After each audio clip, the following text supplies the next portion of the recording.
오늘 이 본문에 보시면 중풍병자가 예수님께 나아가기를 원했는데 사람들이 너무나 많이 인산인해로 그 집에 꽉 차 있어서 이 병자가 예수님께 나아갈 수 없었다라고 기록하고 있습니다. 저는 이 스토리에 착안해서 오늘 설교의 방향을 좀 이렇게 잡아봤습니다. 왜 이 병자는 예수님께 나아갈 수가 없었는가? 예수님께 나아갈 수 없도록 이 병자를 가로막고 있었던 사람들은 누구인가? 라고 하는 관점으로 오늘 본문을 좀 묵상해 보고자 합니다. 첫 번째로 이 병자가 예수님께 나아가지 못하도록 막고 있는 사람들은 무리였습니다. 오늘 성경 본문에도 무리 때문에 이 병자가 나아갈 수 없었다, 예수님께 데려갈 수 없었다라고 기록하고 있습니다. 이때 나온 이 무리라고 하는 이 단어는 사복음서에 자주 쓰입니다. 이 안병무 선생님 같은 경우는 이제 민중이다, 민중신학할 때 그 민중이라는 단어가 바로 이 무리다라고까지 말을 합니다. 이 무리라고 하는 이 사람들의 특징은 무엇인가? 자기 자신의 필요 때문에 예수님께 나온 자들이라는 겁니다. 지금 내가 몸이 아프고 인생에 해결할 수 없는 많은 문제들이 있어서 예수님이면 나에게 무엇인가를 해주실 수 있지 않을까, 그런 희망을 가지고 예수님께 나온 그런 사람들을 가리켜서 무리라고 표현합니다. 예수님은 이 무리를 어떻게 바라보셨는가? 성경에 보시면 이들을 불쌍히 여기셨다, 민망히 여기셨다라고 합니다. 이들을 바라보실 때 이런 표현을 쓰셨습니다. 목자 없는 양 같다. 예수님께서 이 무리들을 보고 어떻게 이런 말씀을 하실 수 있었을까요? 어떻게 이들을 보시고 그들의 아픔을 당신 것으로 동일화하시면서 스스로 이스라엘의 목자 되심을 천명할 수가 있으셨을까요? 예수님께서는 목수의 아들로 태어나셔서 그 민중들의 삶을 직접 경험했기 때문에 그렇습니다. 로마의 정치적인 압제 속에서 억울하게 살아가는 많은 사람들, 가난과 질병에 허덕이는 이 많은 무리들의 인생이 어떠한지를, 그들의 애환을 직접 보고 경험했기 때문에 이 무리들을 보고 이런 사랑의 마음으로 다가가실 수가 있었다고 하는 것입니다. 그래서 예수님은 이 무리들을 바라보실 때 항상 불쌍히 여기셨기 때문에 가르치실 만큼 가르치셨고 병 고칠 수 있는 수많은 사람들에게 치유를 허락하셨습니다. 그런데 여러분, 예수님께서 이들을 보실 때 목자 없는 양 같았다라고 하시는 그 표현에는 좀 사회 정치적인 그런 함의가 들어 있습니다. 그 당시에 그 지도자층들, 종교 지도자들, 정치 지도자들을 바라보면 유대 민족이라고 하는 큰 그룹을 아우를 수 있는 그런 신학적이거나 정치적인 이상이 그렇게 넓은 사람들이 없었다는 것입니다.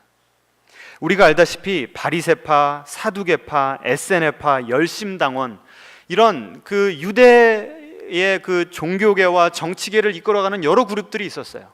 그런데 이들은 너무나 권력이 많아서 민중들이 어떻게 살아가는지 별로 관심이 없든지, 아니면 그들을 착취하면서 부유하게 살아갔던 사람이든지, 아니면 너무나 높은 그런 율법적인 이상을 세워놓고 이런 수많은 율법들을 온전하게 지키는 사람들만 구원을 받고 하나님의 축복을 받을 수 있다라고 얘기를 하면서 자기네들은 그렇게 사는 거예요. 그런데 무리들은 그런 율법을 지킬 만한 시간적인 여유, 금전적인 여유, 육체적인 에너지가 없는 사람들이었기 때문에 이런 그룹들을 존경을 했을지 몰라도 이 사람들은 그렇게 살아갈 수가 없는 거예요.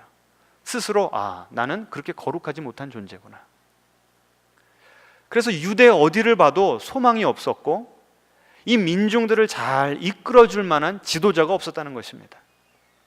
그래서 예수님께서는 이러한 유대의 많은 무리들의 상황을 보시고 목자 없는 양같이 불쌍히 여기셨던 것입니다.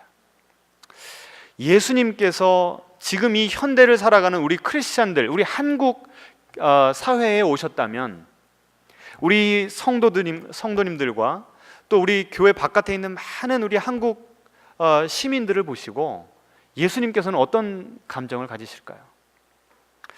요새 SNS를 달구었던 한 사진이 있습니다. 수능 등급과 치킨의 상관관계, 여러분 보신 적 있으세요? 없으세요? 여기 어떤 한 고3 학생이 이 책상에다가 이렇게 낙서를 해놨어요. 근데 너무나 기가 막힌 이 말을 써놔가지고 이렇게 써놨습니다. 1, 2, 3등급은 이 수능 등급 말입니다. 1, 2, 3등급은 치킨을 시키고 4, 5, 6등급은 치킨을 튀기고 7, 8, 9등급은 치킨을 배달한다. 자, 이걸 보는데 제가 얼마나 가슴이 아픈지요. 적어도 저 학창시절만 해도요, 행복은 성적순이 아니잖아요 라고 하는 말이 통했어요. 왜냐하면 학교에서 공부 잘하는 친구들이 꼭 나가서 세상에서 성공하는 것은 아니더라, 성공을 하더라도 그렇게 행복하게 사는 것은 아니더라 라고 하는 것이 사회의 통념이었습니다. 학교의 성적과 상관없이 내가 사회에 나와서 열심히 일하고 노력하면 어느 정도 인간다운 삶을 살 수 있다고 하는 가능성과 소망이 열려 있었던 그런 시대를 살았던 것이 저의 그 10대의 경험이었다고 한다면, 요새 이 10대를 살아가는 친구들은 이미 학교에서 내려진 이 등급이, 성적이라고 하는 인생의 한 측면으로만 바라본 이 등급이 그냥 평생 따라간다는 거예요. 신분 상승, 더 인간다운 삶을 살 수 있는 가능성이 완전히 배제되어 버린, 희망을 잃고 살아가는 이들의 모습이 바로 이 치킨과 수능 등급과의 관계라고 하는 이 짧은 글 속에 그대로 나타나 있습니다. 이런 생각을 가지고 살아가는 10대, 20대 우리 청년들을 바라보면서 예수님께서는 무리를 민망하게 여기셨던 그 마음으로 우리 어린 자녀들을 바라보고 계시지 않겠습니까? 예수님께서는 이렇게 무리들을 사랑하셨습니다. 이것이 우리에게는 소망이요 복음인 것입니다. 하지만 예수님이 무리를 바라보실 때는 한 가지 바람이 있었습니다. 무엇이냐면, 무리가 무리로 머무는 것을 원치 않으셨어요. 무리에서 거듭나고 성숙하여서 제자가 되는 것을 원하셨던 것입니다. 보세요, 지금 이 중풍병자가 예수님께 나가고 싶은데 무리가 꽉 막고 있는 거예요. 이 무리들도요, 내 지금 코가 석자라는 거죠. 내 병 고침 받아야 되겠고, 내가 예수님 좀 만나야 내 인생의 문제를 해결받겠다는 거예요. 그러니까 중풍병자가 아무리 들어가고 싶어도 어떻게 하는 거예요? 길을 비켜주질 않는 거죠. 그런데 만약에 이들이 어느 정도 예수님을 만나서 자기의 문제가, 인생의 주된 큰 문제들이 해결받은 다음부터는 성숙한 제자가 되었다면, 그럼 어떤 일이 벌어졌을까요? 그 무리들 가운데 제자들이 많았다면 어떻게 됐을까요? 아유, 사정이 딱한 것 같은데 먼저 좀 지나가시구려, 길을 비켜주지 않았겠습니까? 예수님께서 바란 것이 바로 이거였다는 것입니다. 지금 우리 교회 안에도 많은 목회적 돌봄을 받아야 되는 지체들이 있습니다. 매일매일 너무 연약하고 삶이 고달파서 매일매일 찾아가서 위로해주고, 하다못해 설거지라도 해주고 밥 한 끼라도 지어줄 수 있는 그런 도움의 손길이 필요한 분들이 많습니다. 우리의 이웃에도 그렇고요. 그런데 목사 혼자서 우리 교회 사역자들끼리 아무리 열심히 뛰어본들 그런 필요를 감당할 수 있습니까? 없습니까? 없죠. 그렇기 때문에 여러분 한 분 한 분이 무리에서 머물면 안 되고, 이제는 제자로 거듭나서 목회자가 해야 되는 일들, 아니면 예수님께서 지금 이 땅에 살아계시다면 하실 법한 일들을 여러분 스스로가 해야 된다는 것입니다. 아멘이십니까? 우리 지금 서로 인사하시겠습니다. 우리 제자로 거듭납시다.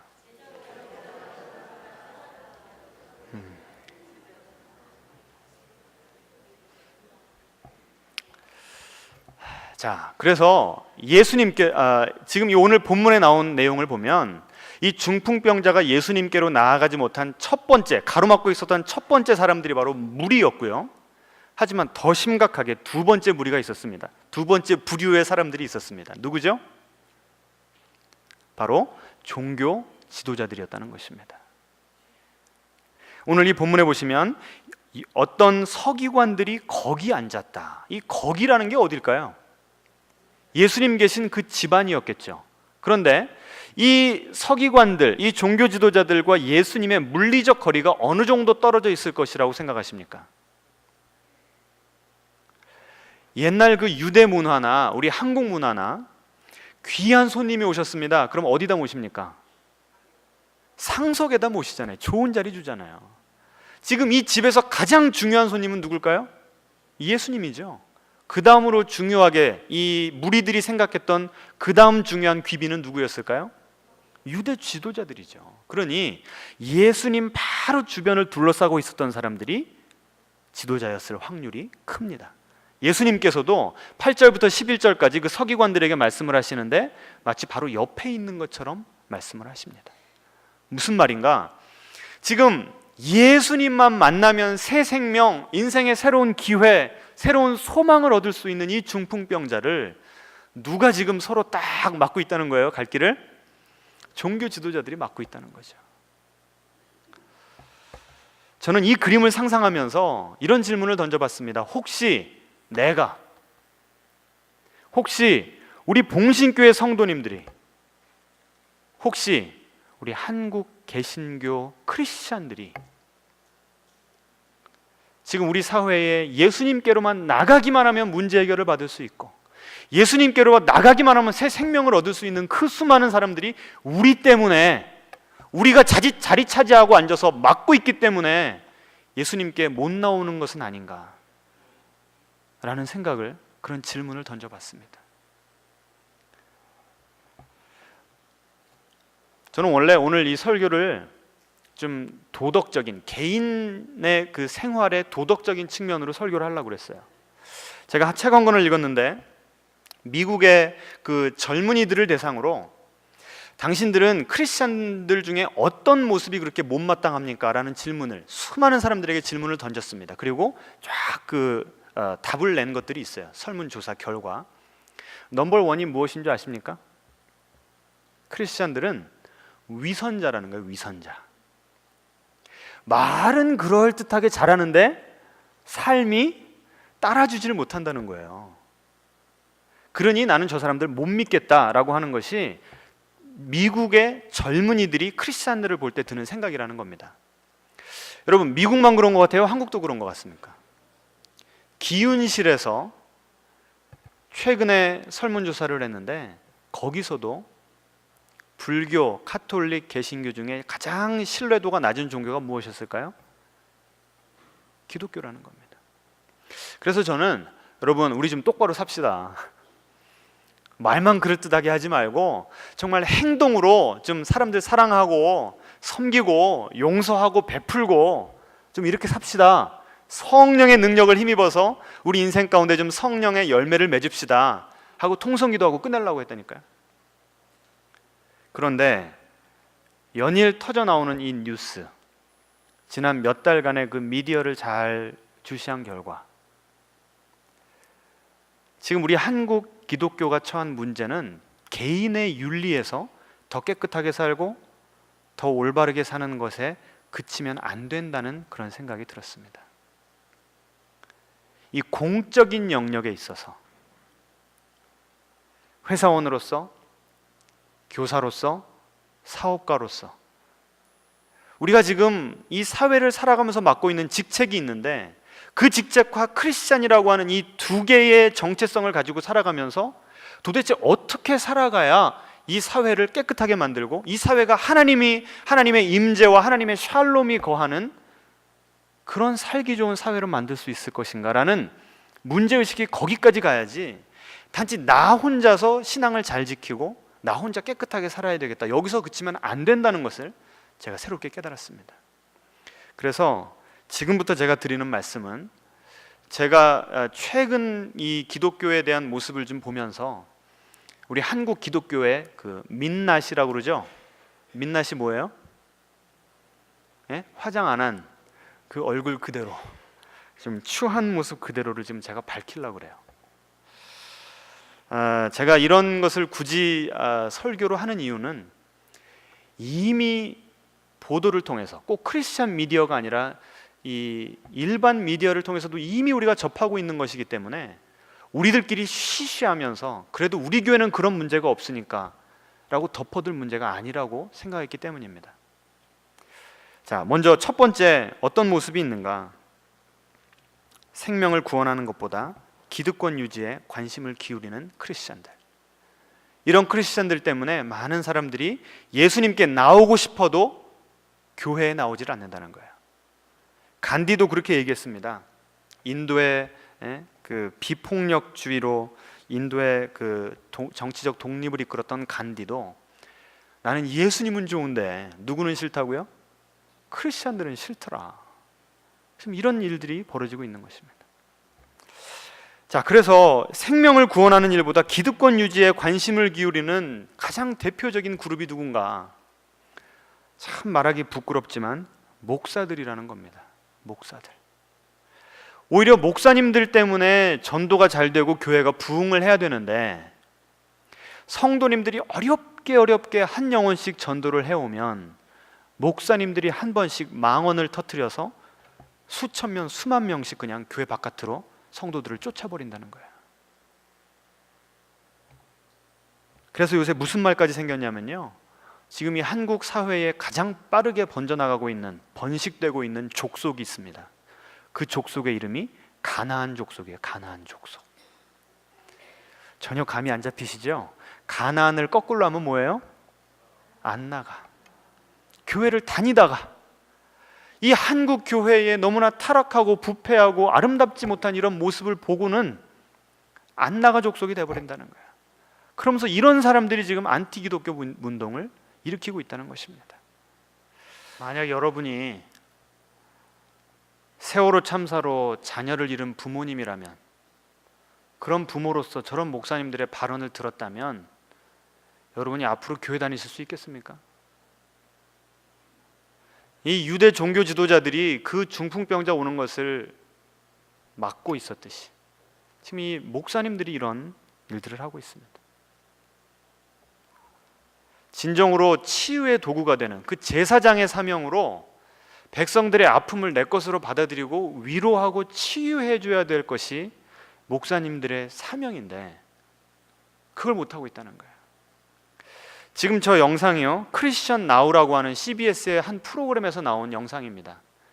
여러분 그 다른 것들은 못 보셔도 이런 프로그램은 좀 계속 보시기 바랍니다. 매주 금요일마다 이 프로그램이 계속 나오고 있어요. 시사에 대한 이 크리스천의 시각으로서 이 시사의 문제를 어떻게 봐야 될 것인가, 이런 프로그램입니다. 근데 거기에 이 패널 그 전문가들이 나와서 이제 지적을 하는 거예요. 어떻게 하다 목사님들이 이렇게 막말을 해도 그 교회에 계속 사람들이 있는가, 목회를 계속 하실 수가 있는가? 왜냐하면 공적인 영역을 사유화시켰기 때문이다, 이런 얘기를 했어요. 여러분 이 자리는요, 하나님의 말씀이 선포가 돼야 되는, 하나님께서 목회자에게 잠시 허락하여 주신 공적인 자리입니다. 그런데 저렇게 말을 함부로 하는 분들은 이 교회 내 거야, 내가 키웠는데, 나는 절대적인 권력을 가지고 있으니까 내가 무슨 말하든 당신들 들어야 돼, 아멘 한다는 거예요. 그리고 성도님들도 워낙 이런 권위주의적인 구조에 길들여지다 보니까 소위 말해서 강단에서 강아지가 멍하고 짖어도 아멘 하는 성도님들이 우리 크리스찬들 가운데 너무 많다는 것입니다. 게다가 또 지적하는 것이 이 목사님들이 예언자적인 사명을 잃어버렸다. 목사님도 인간인지라 정치적인 성향이 없을 수는 없습니다.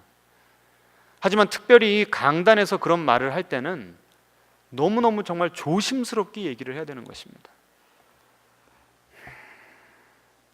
여러분 그 구약의 역사를 보시면 하나님께서 이 예언자라고 하는 제도를 언제 제대로 정착시키셨냐면 왕정이 시작되면서 예언자 제도를 만드셨습니다. 무슨 뜻이냐면 왕이 절대 권력을 갖지 못하도록 옆에서 견제해주고 질책해주고 하나님의 뜻을 전해주라고 예언자를 세운 것입니다.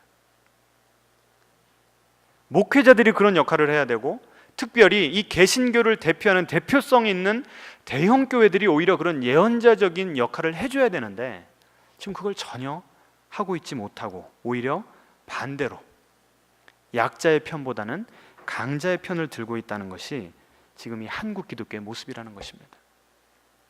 한국 역사를 보시면요, 제가 읽었던 한 책에서 이렇게 말하고 있습니다.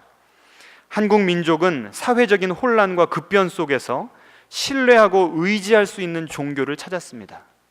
또한 동시에 한국인들은 신뢰성을 잃어버린 종교로부터 과감하게 등을 돌리는 모습도 보여왔습니다. 맞죠? 고려 말에는 불교가 총체적으로 타락하니까 조선이라고 하는 새로운 왕조가 세워지면서는 유교가 통치의 이념이 됐습니다.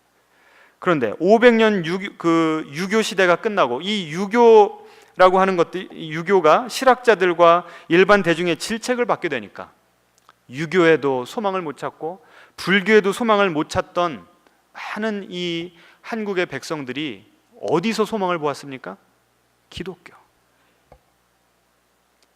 그래서 기독교가 지난 100년 넘게 이 짧은 기간 동안에 이런 폭발적인 성장을 이루면서 한국 사회를 이끌어 왔는데, 지금 이 한국 사회에서 오히려 기독교가 한국 사회를 이끄는 것이 아니라 한국 사회가 교회를 걱정해야 되는 이런 상황까지 가버렸다는 것입니다.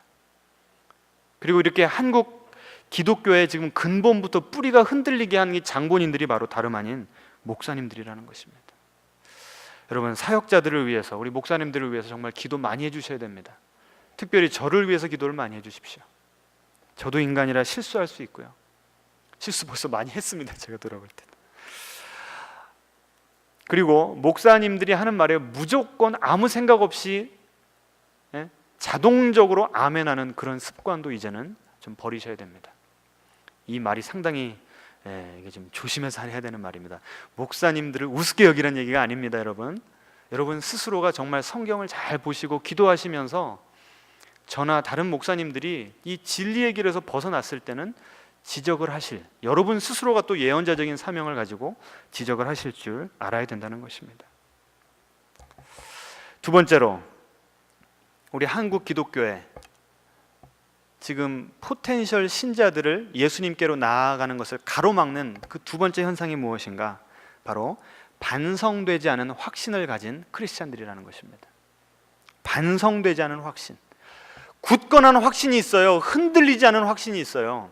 그런데 그것이 반성이 되지 않아서 잘못된 것, 방향이 잘못된 대로 가고 있는데 너무 확신을 가지고 가다 보니까 오히려 이것이 다른 안 믿는 이들에게 질타의 대상이 된다는 것입니다. 문창극 장로님이 생각이 났습니다. 이분은요, 이 문제가 터지기 전에 CGN TV, 이 온누리 교회에서 하는 방송국이죠, 거기서 크리스천 리더십의 하루라고 하는 그 시리즈의 한 에피소드에 나올 정도로 신앙도 좋으시면서 한국 사회에서 영향력을 끼치는 그런 사회인, 신앙과 이 직업을 잘 융화시키는 그런 크리스찬으로서의 크리스찬 지도자로 이 대표적인 인물로 뽑혀가지고 이 시리즈에 등장한 분입니다. 그래서 이분이 이제 출근하는 길을 보여주는 거예요. 중앙일보 가는데 처음 딱 그 자리에 앉자마자, 사무실 자리에 앉자마자 성경을 펴고 큐티하시고 기도를 하시더라고요. 우리들 가운데 그렇게 못하는 분 수두룩하죠? 다 큐티 하십니까? 아침에 출근하셔서? 못하잖아요. 우리보다 훌륭한 분이에요. 그리고 이 논설을 쓰실 때 그 타자 한 글자 한 글자를 쓰시면서 성령님의 도움과 지혜를 구하시면서 기도하는 마음으로 쓰신다는 거예요.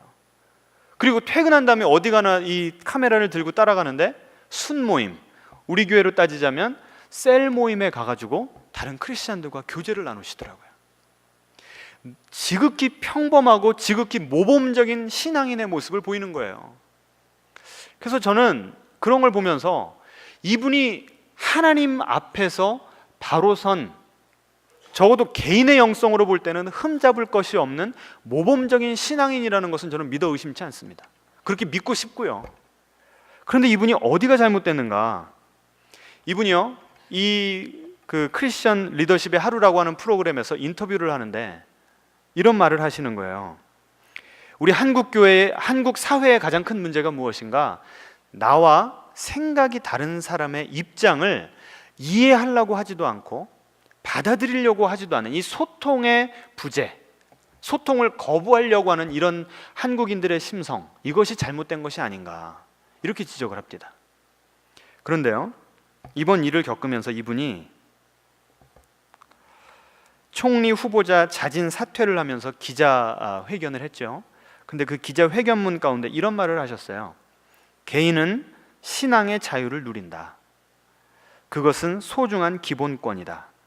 제가 평범했던 개인 시절 저의 신앙에 따라 말씀드린 것이 무슨 잘못이냐.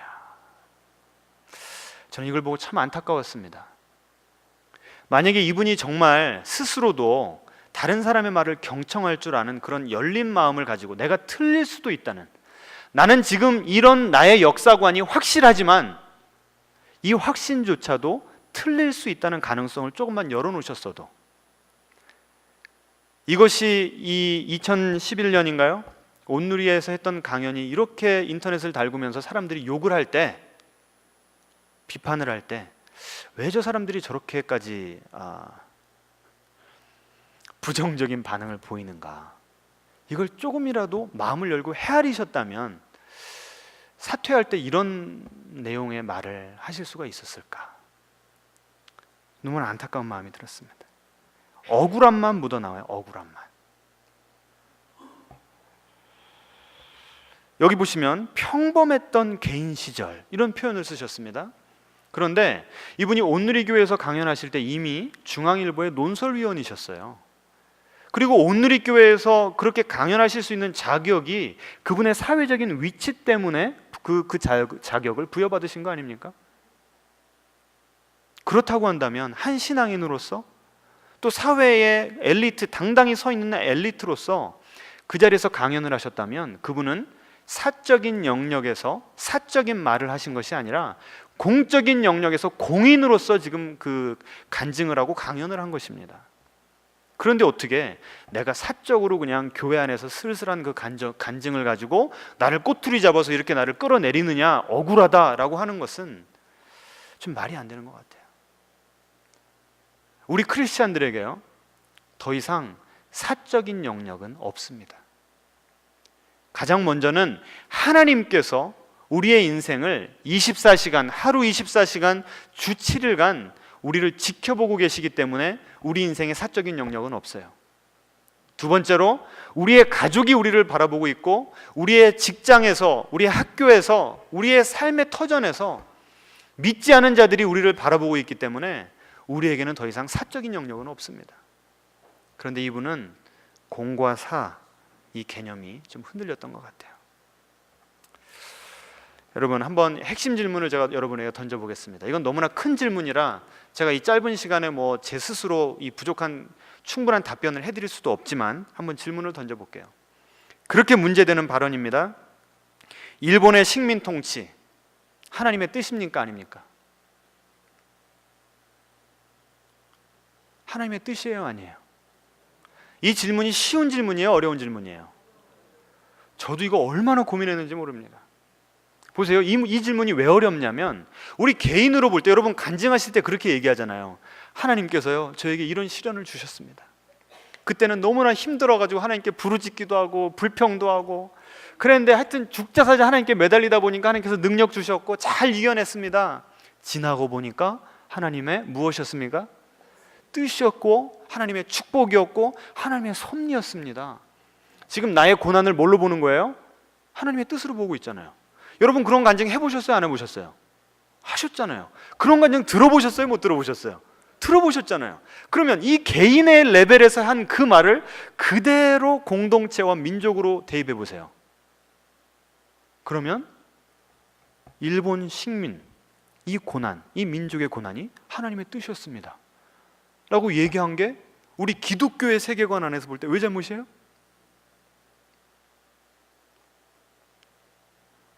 어렵죠. 저도 고민 많. 그래서 한쪽에서는 막 이동원 목사님, 홍정길 목사님, 이 교계의 대표되는, 개신교 대표되는 목사님들이 이분을 지지하는 성명을 냈습니다. 그런데 또 한편에 좀 개혁적인 그런 진보적인 그 기독교 진영에서는 이분을 또 막 비판을 해요. 헷갈리지 않으세요, 요새?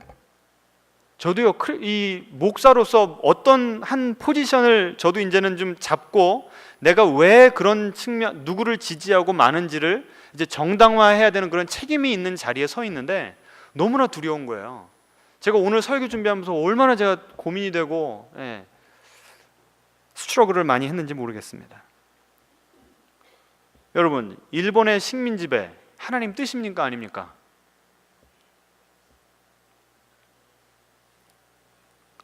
먼저 제가 생각하기에 하나님의 뜻이 아닙니다.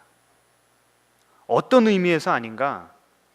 하나님의 우리 인생을 향한, 하나님의 각 국가를 향한 뜻은 샬롬입니다. 샬롬. 서로가 화목하게 지내고 강자가 약자를 섬기는 것, 이것이 바로 하나님의 통치의 원칙입니다. 원리입니다. 그런데 힘이 있다고 강국이 약소국을 눌러버리고 침탈하고 핍박하는 것, 이것은 하나님의 뜻이 아닙니다. 맞습니까? 하나님의 통치 원리에 어긋나는 거예요. 그런 의미에서 봤을 때 일본이 우리나라에 저지른 만행은 분명 악입니다. 하나님께서는, 공의로운 하나님께서는 그 악을, 불의를 반드시 심판하시는 분이라는 겁니다. 근데 이 말을 안 하셨어요. 그래서 저는 이 장로님이 하신 말보다 그 하나님의 뜻이라는 것이 무엇인지를 좀 더 잘 밝히시고, 하지 않은 말, 빠진 말들을 좀 더 보충시키셨으면 이 정도까지 문제가 불거지지는 않았을 텐데 라고 하는 그런 좀 안타까운 마음이 있습니다. 그러니까 그런 의미에서 봤을 때 일본의 이 통치는 분명 하나님의 뜻이 아니었어요. 하지만 동시에 일본 통치는 하나님의 뜻일 수도 있습니다. 왜 그런가? 그것을 근거로 삼을 만한 구절이 창세기 50장 20절에 나옵니다. 요셉이 형제들에게 팔려서 애굽에 간 후에 수많은 시절 동안 고난을 겪고 나서 국무총리가 됐습니다. 그리고 나서 그 형들 앞에서 이런 고백을 해요. 당신들은 나를 해하려 하였으나 하나님은 그것을 선으로 바꾸사 오늘과 같이 많은 백성의 생명을 구원하게 하시려 하셨나니. 지금 이 요셉은요, 당신들이 나를 팔아버린 것, 이거 하나님의 뜻입니다라고 얘기하고 있습니까? 안 하고 있습니까? 하고 있어요. 하지만 동시에 그런 거로 당신들이 나에게 저지른 것은 전혀 잘못이 아닙니다라고 그 사람들의 악을 정당화하고 있습니까? 안 하고 있습니까? 안 하고 있죠. 보세요. 어디 있습니까? 당신들은 나를 해하려 하였으나. 당신들이 한 짓은 분명히 나쁜 짓이고 하나님께서 심판자가 되셔서 당신들을 심판하실 것입니다. 분명히 악은 악이라고 말합니다. 하지만 동시에 하나님의 섭리, 하나님의 능력, 하나님의 지혜는 어디에 있는가? 하나님은 그 악을 뭘로 바꾸사? 선으로 바꾸사. 나의 고난을 통하여서도 이 가뭄 가운데 수많은 민족들을 살릴 수 있는 나를 구원의 도구로 삼으셨다고 하나님을 찬양하고 있습니다. 식민통치, 일제가 분명히 잘못한 거고 악이고 하나님께서 심판하십니다. 하지만 하나님께서는 너무나 지혜로우시기 때문에 그 악마저도 선으로 바꾸셔서 우리 민족을 이렇게 부강하게, 또 이제 이렇게 얘기하면 또 그게 승리주의다, 번영주의다라고 하는데, 아니 가난해서 먹고 살 거 없는 사람들이 이 정도 살게 됐으면 이거 감사한 거 아니에요? 너무나 이제 우리가 탐욕까지 가니까 그게 잘못된 거지. 하나님께서 우리에게 축복해 주신 건 사실 아니잖아요. 그렇죠? 그러니까 이렇게 우리를 귀하게 들어 쓰시고 또 선교하는 나라로 사용하시기 위해서 하나님께서는 그런 고난마저도 다 선하게 그분의 뜻 가운데 사용하셨다. 이게 아마 이 문장로님께서 궁극적으로 하시고 싶은 말씀이셨던 것 같아요. 그렇기 때문에 하나님의 뜻인가 아닌가는 이 뉘앙스, 이 신학적인 뉘앙스를 잘 따져가면서 함부로 얘기할 게 아니고 잘 설명을 해야 되는데, 너무나 그분의 확신이 강하다 보니까, 그러니까 우리나라가 이렇게 못 살았는데, 이렇게 게을렀는데 하나님께서 이렇게 축복 주셔서 잘 살았습니다, 하나님께 감사와 영광을 돌립니다, 너무나 단순하게 얘기를 해버리니까 그 검토되지 않은 확신 때문에 지금 기독교인들이 이렇게 욕을 먹고 있는 것 같습니다. 우리 하나님은 우리 하나님은 악을 선으로 만드실 때 우리 한 사람 한 사람 하나님의 뜻을 분간하기를 원하고 하나님 앞에 바로 서 있는 사람들에게 사명을 주시고 능력을 주셔서 악을 선으로 만드는 그 역할을 우리를 통해서 하시면서 하나님의 뜻을 이루시는 분이라는 겁니다. 그래서 그 문장노님은 인간의 역할 또한, 많은 크리스찬들 중에 이 독립투사들이 많았잖아요. 그것마저도 언급을 안 한 것, 이게 또 아쉬운 점으로 남게 되는 것이죠. 그래서 저는 이런 최근에 이 몇 달간의 일들을 보면서 저도 이제 새롭게 깨달은 겁니다. 야, 크리스찬으로서 공부 많이 해야 되겠다. 우리 한번 좀 서로 인사하시겠습니다. 우리 공부 좀 열심히 합시다.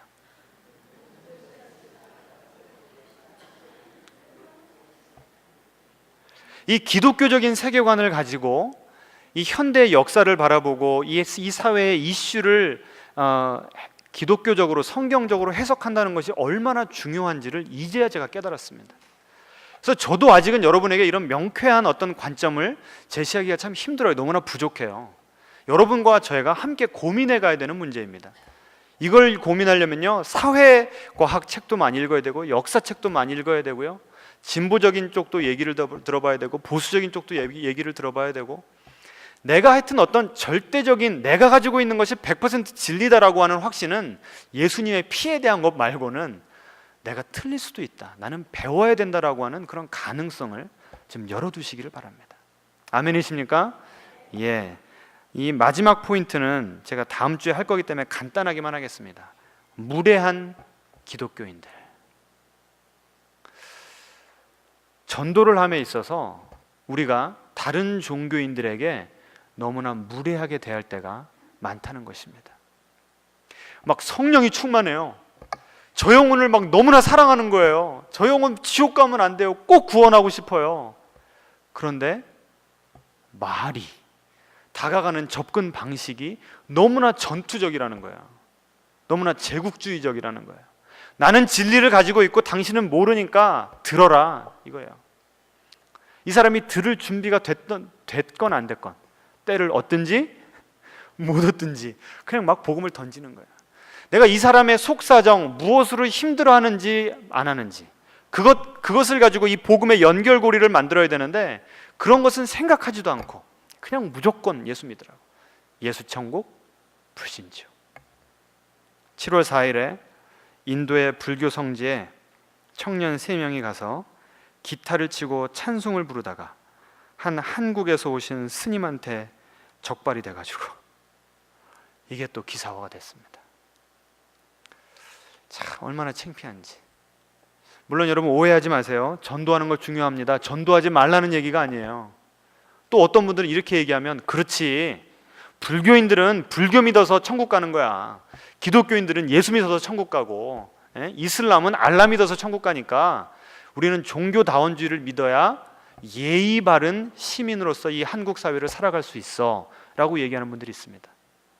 그래서 이런 종교 문제만 나오면 양진영으로 너무나 극명하게 갈라져 버려요. 한쪽은 싸우더라도 그 사람이 상처를 받건 뭐하건 무조건 전해야 된다, 전도의 강조를 하는 분들이 있고, 다른 진영에서는 평화가 중요하지 않냐, 대화가 중요하지 않냐, 우리가 가지고 있는 예수님만이 참된 구원의 길이라고 하는 이 배타적인 가르침만 내려놓으면 우리가 싸우지 않고 어우렁더우렁 잘 살 수 있으니까 이거 좀 포기하자라고 하는 기독교의 뼈대를 없애버리는 이 양쪽 진영이 있습니다. 어느 진영이 맞아요? 이쪽을 택하자니 너무나 무례한 기독교인이 되고, 그렇죠? 이쪽을 택하자니 이거는 기독교를 믿을 필요가 없고, 어떻게 해야 됩니까? 그래서 마티라고 하는 한 미국의 신학자는 이렇게 얘기했습니다. 예의 바른 사람들은 확신이 없고 확신 있는 사람들은 예의가 없다, 이런 말을 했어요. 기가 막힌 말 아닙니까? 어떻게 하면 예수님만이 길이라고 하는 이 확신을 가지면서도 다른 분들에게 예의를 가지고, 그것도 내가 저 사람을 전도하기 위한 수단으로서의 예의가 아니라 저 사람도 하나님의 자녀고 나도 하나님의 자녀고 정말 저 사람을 인격적으로 존중하는 마음에서 다가갈 수가 있냔 말입니다. 그러니까 우리가 함께 좀 고민을 해봐야 되겠습니다. 어떠세요? 오늘 좀 고달픈 인생을 사시면서 위로받기 위해서 오셨는데 이 한국 기독교의 민낯을 그냥 다 드러내니까 너무나 창피하지 않습니까? 여러분, 이것이 혹시라도 나는 대형교회 목사도 아니고, 나는 그렇게 잘 나가는 사회적으로 명망이 있는 장로님도 아니고, 나는 그렇게 전도를 열심히 하는 사람도 아니니까 나는 여기에 나온 이런 그 크리스찬들의 부끄러운 모습 하나도 안 들어가, 해당이 안 돼 라고 안심하실 분들이 계실까요? 지금 이 한국 크리스찬들이 기도 열심히 하고 헌금 열심히 바치고 교회 봉사 열심히 하지만 이제는 그렇게 개인의 영성으로만 살아가기에는 부족하다는 것입니다. 이제는 공적인 영성, 내가 사회인이자 크리스찬으로서 이 듀얼 아이덴티티, 이 이중의 정체성을 가지고 어떻게 살아야 될 것인가, 우리가 진지하게 고민하고 공부하고 회개하고 기도해야 될 때라 믿습니다. 한 그 크리스찬 프로그램에서요 이런 말을 했습니다. 요새 이렇게 너무나 미디어에서 지금 기독교를 공격을 하고 있는데 우리가 어떻게 해야 됩니까? 라고 하니까 한 분이 이렇게 말씀을 했어요. 아무리 미디어에서 기독교에 대해서 나쁘게, 물론 사실에 어느 정도 사실에 근거한 것이지만 이렇게 공격을 해드려 올 때, 부정적인 면을 부각시킬 때 우리 주변에, 그러니까 안 믿는 분들이 보실 때 나의 주변에 그래도 저 김집사, 이장로, 저 사람 정도면 크리스찬 괜찮은 사람들이야, 아무리 미디어에서 얘기를 해도 나는 이 사람 보면 그래도 기독교는 믿을 만한 종교라고 생각해 라고 미디어의 부정적인 영향을 상쇄시킬 만한 사람 한두 명만 있어도 그 불신자들은 예수 믿을 만한 가능성이 있다는 거예요. 그런데 요새 심각한 문제는 뭐냐면 이 기독교, 우리 한국 기독교가 위기라는 것이 어디서 드러나냐면 그렇게 부정적인 미디어가 막 나올 때 이 안 믿는 분들이 주변에 있는 신앙인들을 생각한다는 거예요. 여러분들을 생각한다는 거예요. 저를 생각한다는 거예요. 그러면서 드는 생각이 아니야가 아니라 그러면 그렇지. 오히려 그 부정적인 것들이 내가 가지고 있는 신자들과의 그 인터랙션, 교제를 통해서 가졌던 부정적인 것과 만나니까 더 악화가 되어가지고 기독교는 믿으면 안 되는 종교, 더 이상 우리 사회에서 저 크리스찬입니다, 저 목사입니다 라고 하면 좀 움츠러들고 창피하게 여기는 이 지경까지 지금 갔다는 것입니다. 여러분, 우리가 지금 예수님을 만나서 지금 새로운 소망과 생명과 구원을 얻고 싶은 사람들이 있는데 우리가 살아가는 모습 때문에, 우리의 가치관 때문에, 우리의 잘못된 역사인식 때문에 그 사람들의 전도의 길 막고 있지는 않습니까? 자, 우리가 철저하게 우리 스스로를 점검하면서 회개하는 시간이 되었으면 좋겠습니다. 우리가 아까 살펴보았던 그 세 가지 모습이 우리의 삶 가운데는 없는지, 우리의 생각과 사고방식 가운데, 가치관 가운데는 없는지 좀 점검해 봤으면 좋겠습니다. 대형교회 목사님들이 기득권에 더 기울어지는 그런 발언들을 하고 있다면 혹시 우리는 그런 신분 상승의 욕구가 너무나도 커서 이 사회에 소외된 자들, 눈물을 흘리는 자들과 연합하는 것보다는 하나님 나에게 복 주시라고 우리 개인과 우리 가정의 복만을 바라는 그런 마음은 없는지요?